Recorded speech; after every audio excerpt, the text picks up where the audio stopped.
Swastiastu. Perkenalkan, nama saya Putu Arya Estagita Winarani, nomor absen 32, kelas 11 MIPA 3. Nah, pada video kali ini saya akan membahas sekaligus menjelaskan dua pembahasan yang sudah saya pilih. Nah, soal yang pertama saya memilih dari bab 1, yaitu dinamika rotasi. Nah, pada soal tersebut diketahui tiga benda, yaitu kelereng, cincin, dan bola pingpong yang diluncurkan secara bersamaan pada bidang miring dengan ketinggian yang sama.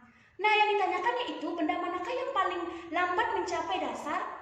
Nah, tapi sebelum itu kita perlu mengetahui bahwa konsep ini berhubungan dengan momen inersia dan hukum kekekalan energi mekanik. Nah, yang dimana hukum kekekalan energi mekanik ini yaitu gabungan antara energi potensial dan energi kinetik. Nah, yang pertama saya akan menjelaskan terlebih dahulu hukum kekekalan energi. Nah, karena benda-benda di atas bergelinding, artinya energi kinetik dari benda-benda di atas adalah gabungan dari energi kinetik translasi dan energi kinetik rotasinya. Nah, secara matematis dapat dituliskan sebagai berikut. Nah, bisa dilihat juga seperti gambar berikut ini. Nah, saya akan menjelaskan lagi, energi kinetik sama dengan energi kinetik translasi ditambah energi kinetik rotasi. Maka MGH sama dengan energi kinetik. Nah, MGH sama dengan energi kinetik translasi ditambah energi kinetik rotasi. Lalu didapatkan MGH sama dengan 1/2 mv kuadrat ditambah 1/2 lv kuadrat. Maka MGH sama dengan 1/2 mv kuadrat ditambah 1/2 lvr kuadrat. Nah, lalu didapatkan MGH sama dengan 1/2 dalam kurung 1/2 L kuadrat ditambah M dikali V kuadrat. Nah, selanjutnya akan mendapatkan kecepatan benda-benda tersebut menggelinding ke bawah adalah V sama dengan akar dari 2 MGH per 1 per R kuadrat ditambah M. Nah, ternyata didapatkan juga keseluruhan dari kita setelah mencantumkan rumus-rumus tadi, itu ternyata kecepatannya bergantung pada momen inersia. Nah, lebih tepatnya kecepatan benda-benda tersebut berbanding terbalik terhadap momen inersia, karena ketiga benda tersebut memiliki momen inersia yang berbeda walaupun massa dan jari-jari mereka sama. Nah, maka dapat diketahui benda mana yang lebih lambat sampai ke garis finish jika momen inersia mereka diketahui. Nah, dari data-data yang sudah didapatkan di atas, ternyata ada hubungannya pula dengan momen inersia. Nah, rumus dari momen inersia yaitu I sama dengan K dikali M dikali R pangkat 2. Nah, seperti pada gambar berikut. Nah, yang dimana sudah dijelaskan bahwa I yaitu momen inersia yang satuannya yaitu kilogram meter kuadrat, K yaitu konstanta bentuk, M yaitu massa yang satuannya kilogram, dan R yaitu jari-jari yang satuannya meter.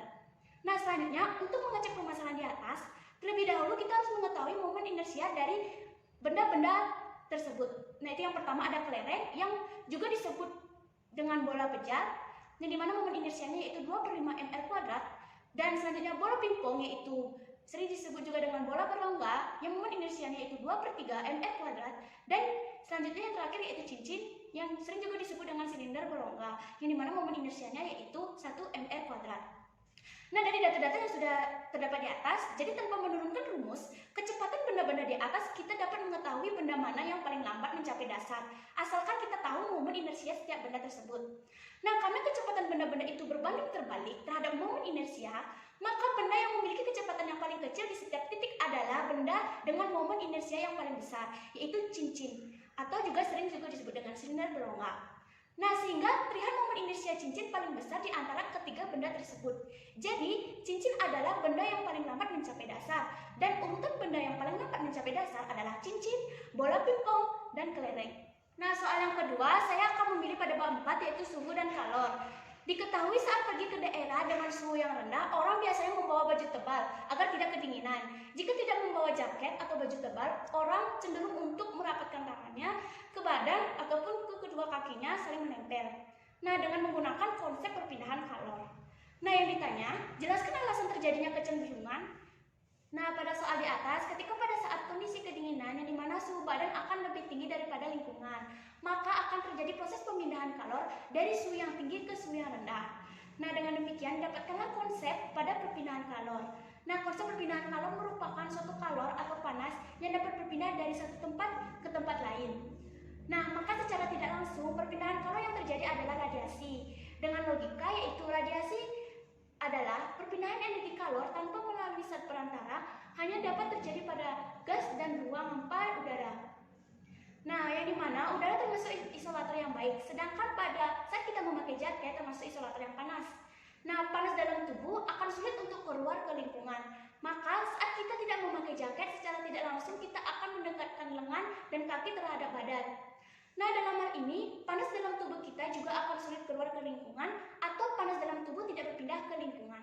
Nah, kesimpulan yang dapat saya petik pada soal nomor 2 yaitu pada bab 4 suhu dan kalor yang dimana pada saat udara dingin terdapat mekanisme tubuh untuk memproduksi panas lebih banyak atau mengurangi pengeluaran panas melalui keringat yang kemudian sering terjadi adalah menggigit. Nah, yang dimana merapatkan tangan ke badan dan membuat kedua kaki saling menempel adalah salah satu cara untuk menghangatkan badan karena panas dalam tubuh sulit keluar ke lingkungan. Nah, hal ini terjadi karena adanya perpindahan kalor yaitu radiasi. Nah, sekian penjelasan yang sudah saya paparkan tadi. Jika ada kesalahan, saya mohon maaf. Saya ucapkan terima kasih dan saya tutup